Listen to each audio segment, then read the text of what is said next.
बिस्मिल्लाहिर्रहमानिर्रहीम। अस्सलाम वालेकुम व्यूअर्स, कैसे हैं आप सब। उम्मीद है कि बिल्कुल ठीक ठाक होंगे और मैं भी बिल्कुल ठीक हूँ अल्हम्दुलिल्लाह से। Welcome back to another vlog of my channel. और आज के व्लॉग का आगाज़ मैं सुबह के नाश्ते से कर रही हूँ। आज मैं पराठा और अपने लिए रोटी बना रही हूँ और अपने हस्बैंड के लिए जो है वो आमलेट बना रही हूँ। मेरे बच्चों को और इनके पापा को जो है ना अक्सर सर्दियों में ना सुबह के नाश्ते में ऑमलेट अच्छा लगता है।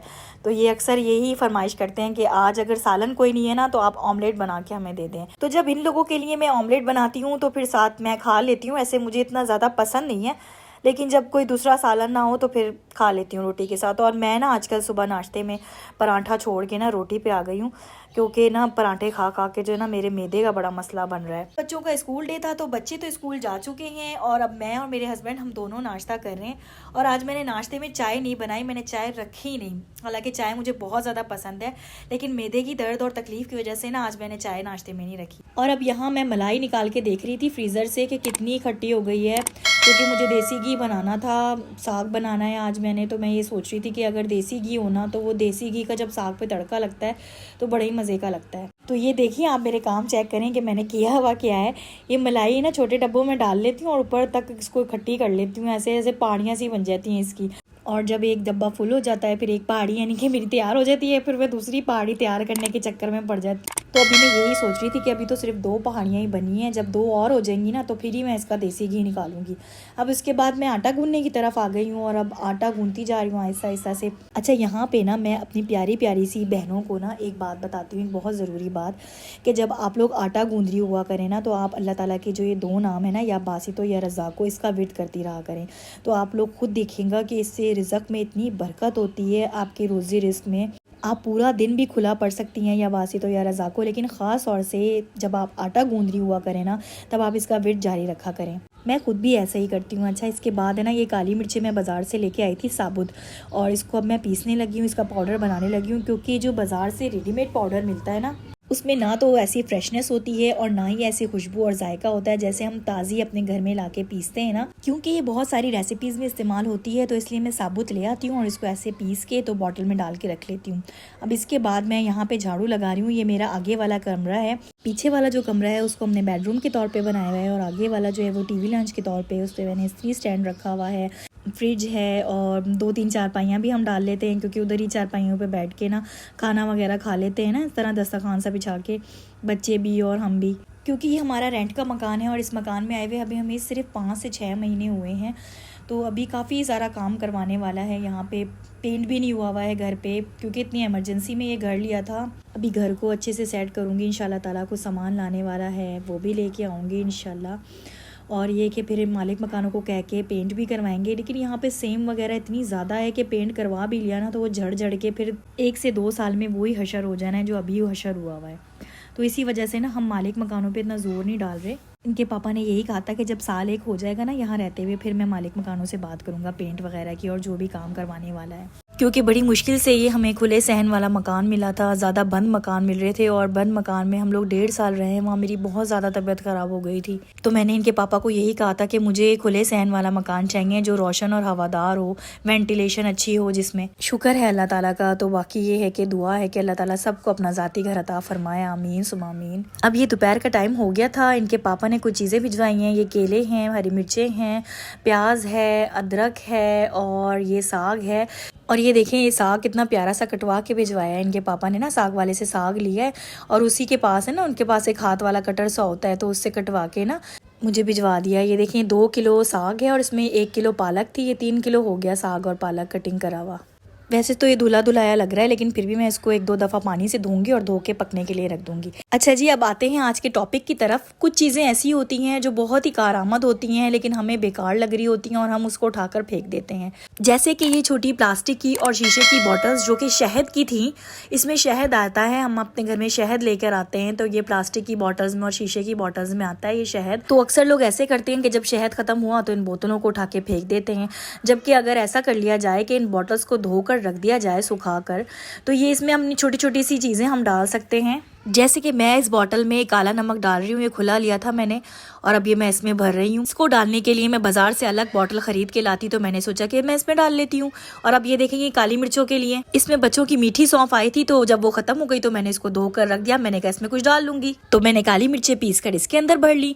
और अब ये देखें इसमें मैं ये इसबगोल का छिलका ये भी मैंने खुला लिया था, 100 रुपये का, देखें कितना सा आया है, ये देख लें। ये तो हाल है हमारे मुल्क का, इतनी कोई महंगाई हो गई है कि क्या ही बात करें। तो आजकल के दौर में जो है ना, पैसों की बचत करना और सेविंग करना तो बहुत ज़्यादा मुश्किल काम हो गया है। लेकिन फिर भी हम हाउसवाइफ जो हैं वो कोशिश तो यही करती हैं कि अगर पैसों की थोड़ी बहुत कहीं से भी सेविंग होती है तो ज़रूर करें। ये तुख मलंगा मैं लेके आई थी 100 रुपीज़ का, तो वो अब मैं बॉटल में भर रही हूँ। और ये देखें, ये मेरी नमक वाली बोतल देखें, ये टपाल दानेदार चाय की पत्ती इसमें आई थी, तो जब वो खाली हो गई तो धो के मैंने इसको इसमें नमक भर लिया। और ये वाइटल टी का पता नहीं सुप्रीम टी का डब्बा है, इसमें मैंने अपनी चाय की पत्ती भरी हुई है। ज़रा ये बड़ा था ना, तो चाय की पत्ती मैंने इसमें डाली हुई है। और जो मेरा चीनी वाला डब्बा है, हाँ उसकी थोड़ी खस्ता हालत हो गई है, तो अब मैं इसको शायद जल्दी चेंज कर लूँ, कोई दूसरा डब्बा ढूंढूंगी और उसमें चीनी डाल लूँगी उसको साफ़ करके अच्छे से, बस और क्या। और अब देखें चमचों की बारी आई है, ये भी मैंने धो के रखे हुए थे। ये आइसक्रीम वाले चम्मच है, और ये वाले जो छोटे चम्मच है ना, ये बड़े प्यारे से होते हैं। ये बच्चों के एंटीबायोटिक सिरप जो होते हैं ना, उनमें से ये चमचे निकलते हैं, तो आप इनको भी सेव करके रख लिया करें, इनको फेंका मत करें। अब जैसे पिसी हुई काली मिर्च मैंने जिस बॉटल में डाली थी उसमें मैं इसको डाल लूँगी और इसको इस्तेमाल में ले लूँगी। तो इस तरह से ना ये छोटी छोटी चीज़ें हैं, ये बड़ी काम आती हैं। चलिए इसी तरह से आपको कुछ और चीज़ें दिखाती हूँ। ये देखिए, ये जी मिठाई का डब्बा है, इसको धो के खुश करके तो मैंने इसको किस काम में लिया हुआ। ये देखें, नलकियाँ वगैरह डाल ली। इसी तरह से बहुत से लोग आटे का खुशका इसमें डाल लेते हैं। ये आइसक्रीम का डब्बा, इसमें आप बचा हुआ सालन, चावल, आटा वगैरह कुछ भी डाल के रख सकते हैं। जैम की बोतल, इसको आप रिफिल कर सकते हैं। ये अचार की बोतल एक दफ़ा मैं ले आई थी और अब मैं पाउच ले आती हूँ और इसी में रिफिल कर देती हूँ। और इसी तरह से ये केचप की बोतल्स ले आएँ और बाद में इसको अच्छे से धो के सुखा लें और इसी में फिर दोबारा से केचप रिफिल कर लें। तो इस तरह से ये चीज़ें काफ़ी काम में आ जाती हैं। अब ये बच्चे स्कूल से मेरे आ गए थे, तो मैं इनको खाना दे रही हूँ। रात को मैंने आलू वाले चावल बनाए थे, तो वही गर्म करके इनको दिए हैं। और ये मेरे बच्चे दही के साथ बहुत शौक से खाते हैं, दही डालते हैं उसके ऊपर और फिर शौक से खाते हैं। आलू वाले चावल हो गए, मटर वाले चावल हो गए, दही के बगैर इनके अलग से नीचे नहीं उतरते चावल। और ये मेरी चावलों की प्लेट है और मैं अचार डाल के अचार के साथ खा रही हूँ चावल। मुझे अचार के साथ ज़्यादा मज़े के लगते हैं, भाई मैं नहीं दही डाल के खाती चावल। तो जब चावल गर्म करने के लिए रखे थे ना, तो साथ ही चाय भी मैंने रख दी थी ताकि बच्चे ना शाम की चाय पीकर ही जाएं ट्यूशन। तो ये देखिए, ये मेरे चाय का कप है और ये मैं चाय के साथ बिस्किट खा रही हूँ, क्योंकि मुझे शाम की चाय के साथ ना बिस्किट बहुत पसंद है। और बिस्किट मैं इसी तरह डबल कर करके खाती हूँ, क्योंकि जब सिंगल खाऊँ ना तो वो चाय में डुबोते साथ ही ना चाय के बीच में ना टूट के गिर जाते हैं, फिर बड़ा मुझे गुस्सा आता है। तो इसी तरह डबल कर करके ना मैं जल्दी जल्दी से खा लेती हूँ। तो फाइनली अब हम अपने सरसों के साग की रेसिपी की तरफ आते हैं। ये एक पतीला बड़ा मैंने ले लिया है और साग को धोकर मैंने इसमें डाल लिया है। 2 अलग-अलग बास्केट्स में मैंने साग को धो लिया था। और इसके लिए पतीला जो है ना आपने खुला ही लेना है, क्योंकि जब इसको डालते हैं ना तो ये बड़ा ऊपर तक आ जाता है, लेकिन थोड़ी देर इसको ढक के रख देना तो फिर ये नीचे बैठ जाता है। देखिए अभी ये कितना ऊपर तक आया हुआ है, लेकिन अब इसको थोड़ा सा पानी डाल के ढक के रख देंगे ना तो थोड़ी देर में बिल्कुल नीचे बैठ जाएगा। तो देखिए ये 2 किलो साग है और इसमें 1 किलो पालक है। इसको 2 गिलास पानी डाल के ना 5 मिनट के लिए दरमियानी आंच पे ढक के रख देंगे। 5 मिनट के बाद जब ढक्कन उठाएंगे तो देखें इसकी ये कंडीशन हो गई है और ये पतीली में नीचे को हो गया है। इसमें 2 चमचे अदरक लहसुन का पेस्ट डालेंगे। अदरक ज्यादा लीजिएगा और लहसुन थोड़ा कम लीजिएगा, क्योंकि जब इसका तड़का लगाना है ना, तड़के में भी हमने लहसुन डालना है, तब अदरक नहीं डालनी। अच्छा, इसमें कुछ हरी मिर्चें डाल दें, 15 से 20 के करीब हरी मिर्चें डाल दें। 1 खाने का चमचा नमक डालिए और इसको अच्छे से मिक्स करके इसको 1 से 1.5 घंटे के लिए हल्की आंच पर पकने के लिए रख दीजिए। इसी 1 से 1.5 घंटे के अंदर ये बॉयल होगा और ये गल भी जाएगा। ये तकरीबन 1.5 घंटा हो चुका है और अब मैं इसको उठा के ना इसकी कंडीशन चेक करती हूँ। देख लीजिए साग जो है ना गल चुका है, क्योंकि बड़ा बारीक बारीक कटा हुआ था ना तो ये जल्दी गल गया। इसमें थोड़ा देखें ये पानी है, ये पानी रहने देना है और इसको बस ठंडा कर लेना है। साग ठंडा हो चुका है और अब ये शाम का टाइम हो गया है। ये देखें इसमें अब 3 टेबल स्पून हम आटा डालेंगे, नॉर्मल आटा, और उसको डाल के ना अच्छे से मिक्स करेंगे। इसे खूब अच्छी तरीके से हर साइड से आटे को दबा दबा के इसमें मिक्स कर लीजिए। और मिक्स करने के बाद ग्राइंडर का जग लीजिए और जग में थोड़ा थोड़ा करके ये डालिए। इसको हमने अब ग्राइंड करना है। ये जो पानी हमने छोड़ा था ना, ये अब इसी काम में आएगा, ग्राइंड होने के काम में आएगा। इसे 2 से 3 दफ़ा थोड़ा थोड़ा करके ग्राइंड कर लीजिए और ग्राइंड करके इसको एक जगह पे इकट्ठा कर लीजिए। और इसके बाद इसको उसी पतीले में हमने दोबारा से डालना है और इसको चूल्हे पे हमने दरमियानी आंच पे रखना है और इसको पकाना है, क्योंकि आटा जो हमने कच्चा डाला था ना, इसको हल्का सा पकाएंगे ना तो जो पानी था वो भी खुश्क हो जाएगा और आटे का कच्चापन भी खत्म हो जाएगा। अब इसको तड़का लगाने की बारी आई है। एक फ्राइंग पैन में आप 6 से 8 खाने के चमचे कुकिंग ऑयल डाल लें, घी डाल लें, ये देसी घी डाल लें और छोटा सा एक प्याज लें, उसको बारीक बारीक चॉप करके उसमें डालें। उसको हल्का सा ब्राउन होने लगे 5 से 6 जवे लहसन के इसमें बारीक बारीक काट कर डालें और उसको भी हमें ब्राउन करना है हल्का सा।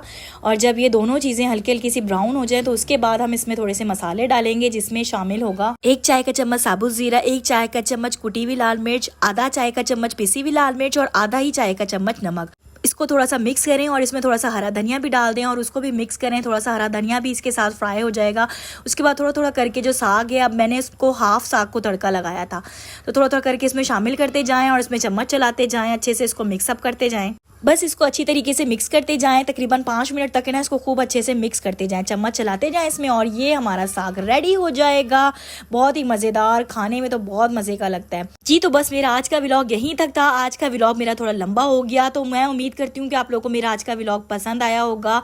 कैसा लगा कमेंट सेक्शन में मुझे ज़रूर बताइएगा, और मेरे आज के व्लॉग को, मेरी आज की वीडियो को लाइक, शेयर और मेरे चैनल को सब्सक्राइब ज़रूर कीजिएगा। जो सब्सक्रिप्शन होती है ना, ये आप लोगों की तरफ से एक बहुत बड़ी अप्रिसिएशन होती है हम लोगों के लिए, एक मोटिवेशन होती है, हम लोगों में भी हौसला पैदा होता है कि हम आप लोगों के लिए अच्छे अच्छे से व्लॉग्स तैयार करें। तो काइंडली मेरी आपसे रिक्वेस्ट है कि जो जो मेरे व्लॉग्स को देखते हैं वो प्लीज़ मेरे चैनल को सब्सक्राइब ज़रूर करें। अपनी प्यारी प्यारी सी दुआओं में मुझे और मेरी फैमिली को ज़रूर याद रखेंगे। मिलेंगे अब आप लोगों से अपने नेक्स्ट व्लॉग में, और तब तक के लिए आप सबको मेरी तरफ से अल्लाह हाफिज़।